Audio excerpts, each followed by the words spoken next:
Welcome to the Fear and Greed Business Interview. I'm Jennifer Duke. Last month, the Bureau of Meteorology made it official. We're in an El Niño weather pattern. It means a hot, dry summer with, unfortunately, an increased risk of drought and bushfires. And that left me thinking about the economic impact of El Niño, and beyond that as well, to the economic impact of other weather events, including natural disasters, and what this tells us about our economy during climate change. Cherelle Murphy is EY's Chief Economist for Oceania. Cherelle, welcome back to Fear and Greed. Thank you for having me, Jen.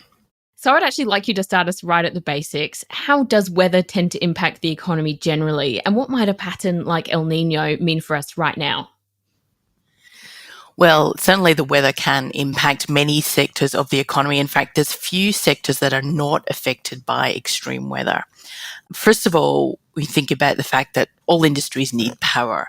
And if in this particular El Niño situation, we have particularly high temperatures, which push up the demand for electricity, that strong demand can often coincide with supply blockages if there are things like power outages or equipment failures. And we saw that, of course, during the Black Summer of 2019. So if you don't have power, obviously, you're impacting the economy across the board. When it gets really extreme, you can see damage to infrastructure. And again, unfortunately, living in Australia, we've seen lots of that. And so you've got repair and recovery costs, insurance claims go up, often so do insurance premiums.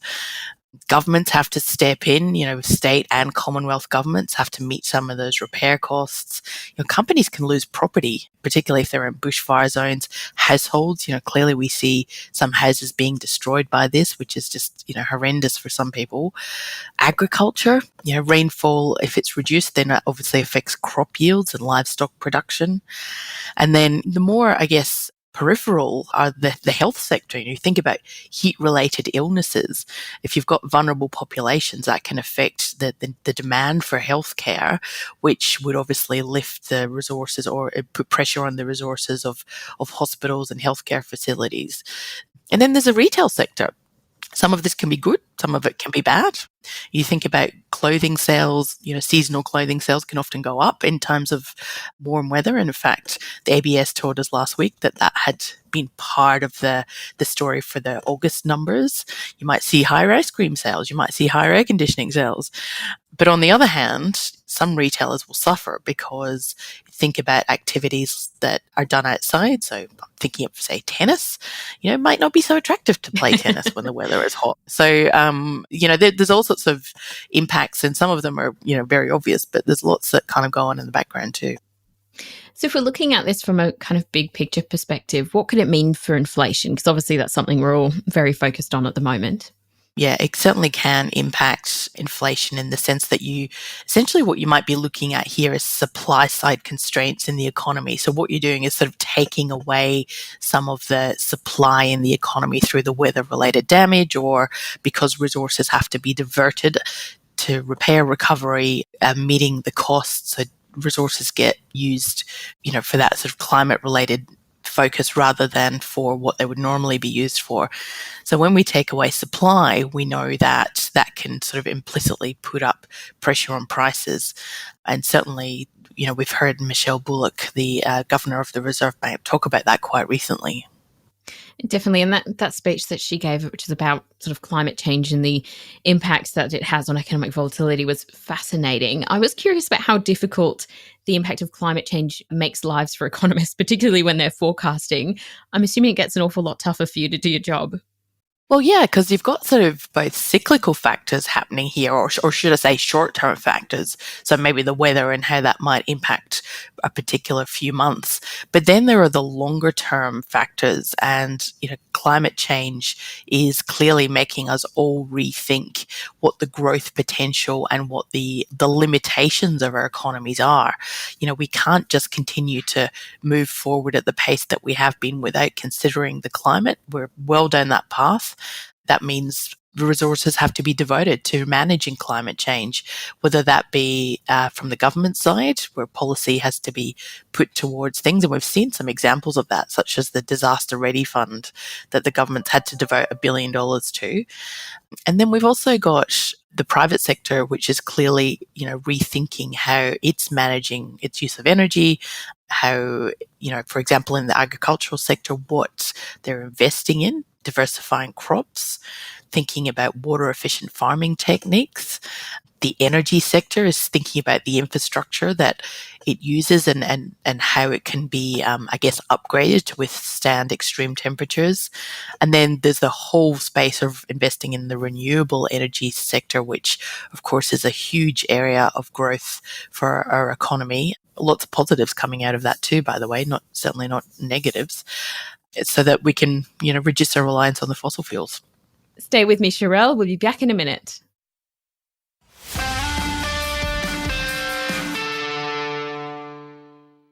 I'm speaking to Cherelle Murphy, EY Oceania Chief Economist. You mentioned before about this change in, consumer behaviour when we have a really, really hot summer, say. You were sort of mentioning the change in the clothing sales, perhaps, and the way that people use energy. And I was curious about maybe some of the longer term changes in behaviour that might happen as we go through more of an unpredictable weather pattern. Is it possible that we might see people be more generally risk averse, I suppose, in their business operations? Or do you have any thoughts around the ways that consumer behaviours might change more permanently? Yeah, certainly. When you think about, I always think that the ski fields are an obvious example. So, we didn't see a particularly good winter this year for the skiers. And, that may mean that segment in Australia comes under genuine long-term pressure.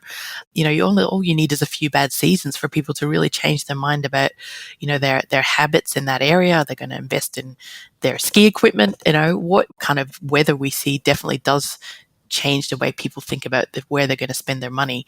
So that's just one example, but there are several out there, and how we kind of furnish our homes, how we heat protect our homes, and how we think about our gardening. What plants do we put in our gardens? There's so many different implications here. I think it's really, I was actually at a truffle farm not long ago, and they were talking about how just a few degrees change over the winter can affect their entire crop production. And agriculture is so massive for the Australian economy. Are you concerned about the impacts on that sector in the longer term? Certainly. And the Treasurer has recently told us that if we don't take action to manage our agricultural sector to plan for higher temperatures, then crop yields could be about 4% lower by 2063. Now, in dollar terms, he puts that at about $1.8 billion of GDP in today's dollars. So I guess it's a warning that we sort of can't stand still on this. We need to plan for a future that looks different and warmer. And what about sectors like mining? Because it can be a little harder to understand, I think, for most people who live on the East Coast. It can be hard to understand how the impact of weather might look like for the sector of mining. Do you have any thoughts on how they could be impacted over the future years? Well, two things. One is the infrastructure that mining requires. So that can be very heavily and badly impacted by extreme weather events. We just have to look at some of the cyclones that have hit the northwest of the country, and the fact that that can shut down entire operations for several days at a time, which costs miners quite a lot of money. That's one example and a short-term example. But again, as we move towards renewable energy sources, then clearly it changes the global demand for the types of energy that we're using. So, we've seen very clear examples of the sort of change in sentiment away from those heavily fossil fuel sources of energy to the inputs into other sources of energy which are on the renewable side. So hence, things like lithium clearly have been in more demand. So we'll definitely see a shift there. And that's well underway. It's not something it's sort of in the future. It's happening now. Definitely. We've been certainly seeing that with the lithium stocks in recent weeks. Indeed, yes. And obviously the Reserve Bank's meeting later on today. What do you think they're going to do on rates? Any hot tips? Well, they've clearly, the markets have been moving around quite a bit, haven't they? Because the market is more concerned about inflation risks again than they were in sort of, a month ago. There are reasons why that makes a lot of sense, because we've seen a big pickup in petrol prices. Now, that in itself shouldn't concern the Reserve Bank too much because it tends to be temporary. But when it starts to feed into other inputs, and of course, fuel is an important input into many production processes, then, we do get worried about the fact that there are flow-on effects from that. Also, if it starts to impact inflationary expectations, so people start to think about those higher fuel prices being permanent, that can cause people to bid up prices and wages. So the RBA will be concerned about that. But I don't think yet that there is enough evidence for them to move on rates. I think mostly so far so good on the inflation story. I think core inflation is continuing to come down. It's coming down roughly in line with the Reserve Bank's forecasts. And I think they'll sit pat for at least another month, perhaps much longer than that too. I think we'll be biting our nails later this afternoon. Oh, yes. Cherelle, thank you so much for talking to Fear and Greed. My pleasure. And that was Cherelle Murphy, EY's Chief Economist for Oceania. This is the Fear and Greed Business Interview. Join us every morning for the full episode of Fear and Greed, Australia's best business podcast. I'm Jennifer Duke, economics correspondent at Capital Brief. Have a great day.